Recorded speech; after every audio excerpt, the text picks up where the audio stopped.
今年5月20日，新政府就要上任，民进党连续2天办青年论坛，针对公共支持、国际视野、公共参与等6大主题来做讨论。孙总统赖清德强调讲，未来政府的政策都是要把台湾打造做适合大家实现梦想、安心过日的好所在。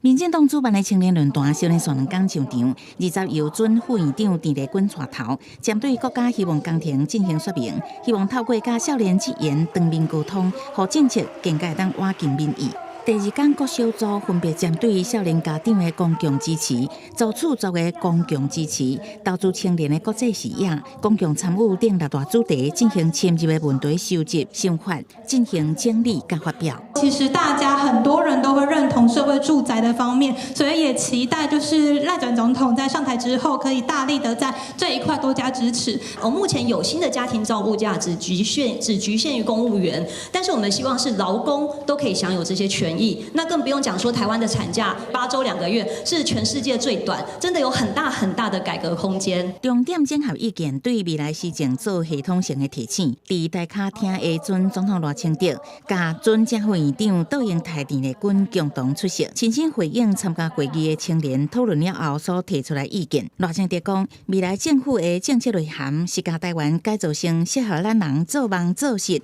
好过日的好所在。那我最近跟企业界在一起的时候，我都跟他们讲，你们应该要去推动企业的幼托政策，政府会来协助解决一些政策面的问题，或是法规面的问题。台湾这个未来面对的2050的减碳，我们应该有全新的思维，我们才能够因应包括地缘政治，包括 AI、人工智慧等等。赖清德嘛表示，未来会继续推销社会主体政策，要求地方政府在推销都市更新、土地定位时阵，爱兴建社会主体。若做地方政府无这个能力兴建，会当甲土地用成本价卖予中央，交由中央来兴建。记者综合报道。